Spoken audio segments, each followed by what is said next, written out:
message that you're getting? Yeah.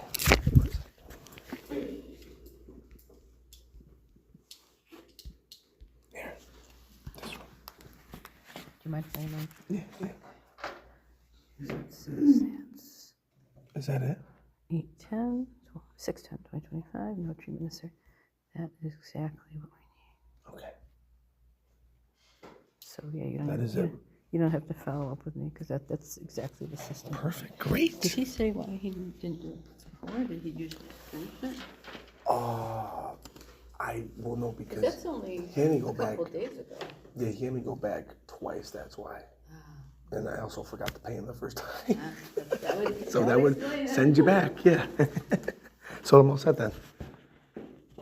So I'm all set then. Yeah. Okay. Cool. Great. Wonderful.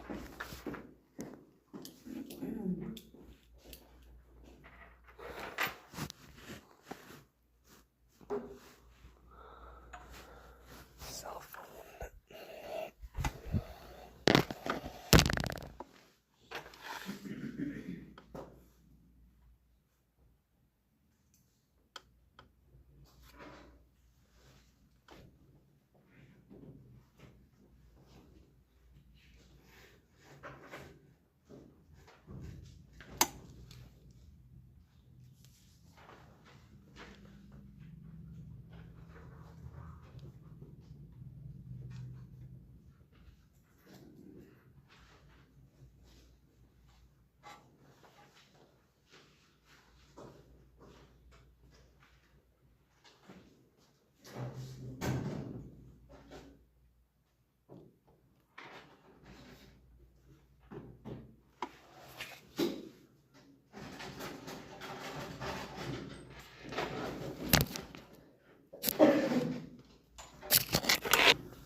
Let's take a couple minutes if you're still reading, take your time and let everyone.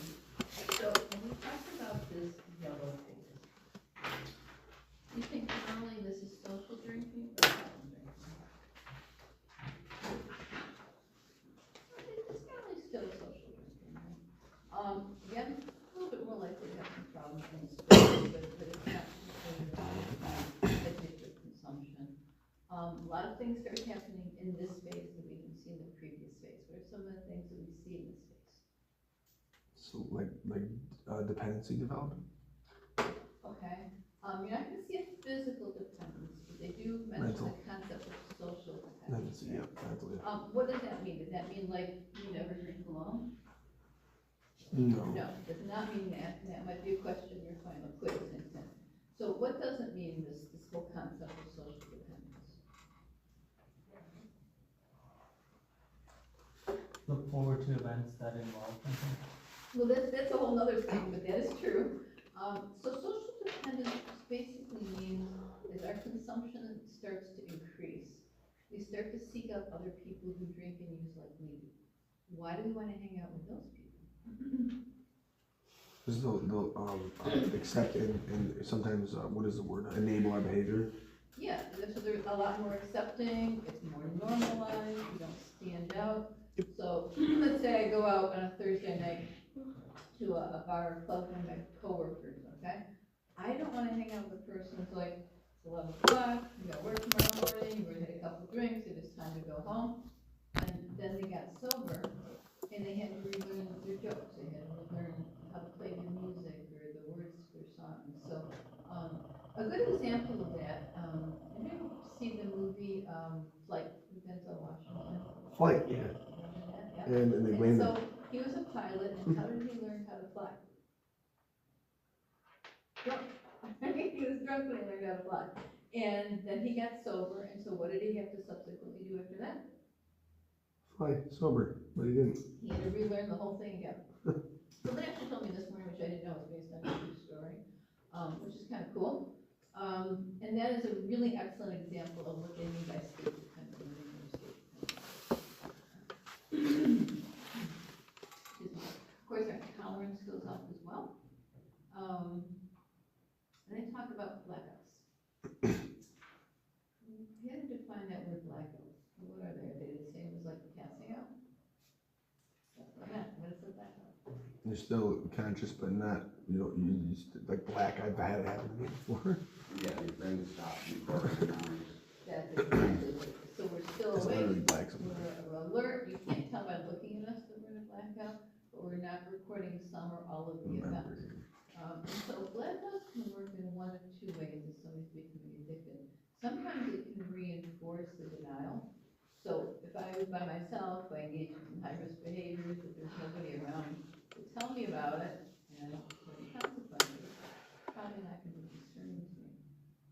But sometimes it is. I'll wake up in a jail cell, a hospital, or the next day over, and I don't have any recollection of how I got there or what transpired, and that can be frightening to people, and sometimes that's an incentive for folks to get sober.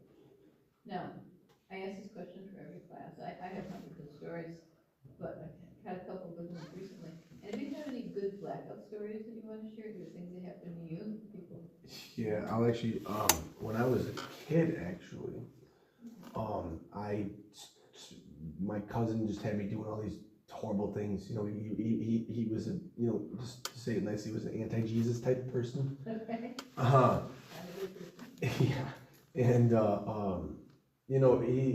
it influenced me to be a thief at a young age, and I unlearned the behavior, but at that time I did not.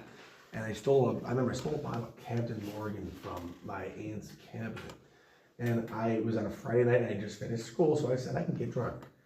And I remember bringing my homework in, and I made him think I was doing my work, and I kept going to his bathroom to use the bathroom, and I kept like mixing chocolate rum with water in his family's cup that I used to rinse their mouth out with their toothbrush and shit. So, oh, that's crazy. But remember, I got so drunk that I started overheating, and it was like -5 degrees outside in Buffalo, which is, it's cold here, but that's really cold for our area. And I was standing outside in shorts and t-shirt for like a half hour. So I convinced myself, oh, I'm okay, I'm all right. I remember I come back in the house, I crawl in a blanket, and I start projectile vomiting, but then I black out. And it's just a blur. I wake up in my dad's car.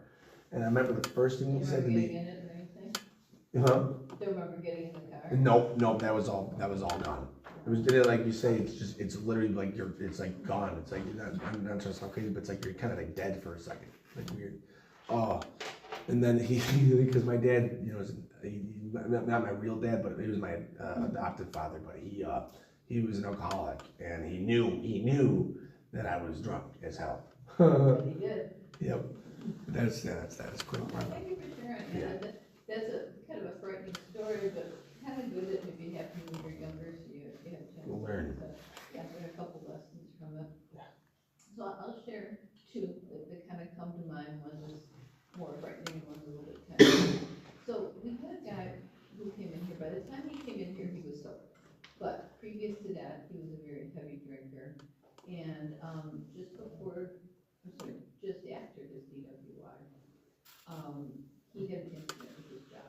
So he was a trucker. He drove across the country, and his job was to drive those car carriers, I don't know if there's a name for them, but those multiple car carriers all across the country.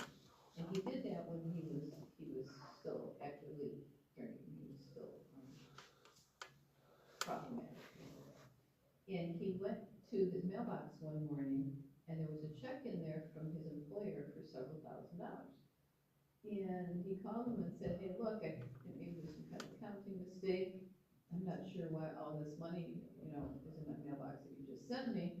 And he said, oh, don't you remember last week you drove the car carrier to Kentucky and back? And that's what we're paying you for? He said, I had no recollection of any of that trip because I don't remember going, coming back, Oh. none of that stuff. Not to frighten you on the roads, but CDL drivers aren't always necessarily sober. And then another one where we had a guy come through here, it was a recent college graduate, tall guy, and he had gotten a new job, did not know these coworkers very well, and they had invited him out to go drinking in the bar. And he'd always been a beer drinker his whole life, but that night they invited him for a shot. He said, that's the last thing I remember. He goes, was standing at the bar doing shots with these guys. And the next morning I wake up by myself, laying alone in this field, dressed in a pink bunny suit. And to this day, I don't know how that happened. He goes, I don't even see those guys anymore. No, it wasn't Easter or, Halloween. It wasn't an occasion that he would be dressed in a pink bunny suit. And so that kind of also got him away with his patterns of consumption. So that goes from one of two ways, right? They can be frightening, they can be funny, but they're definitely something that starts to happen in this. All right, so we're going to continue on to the next phase.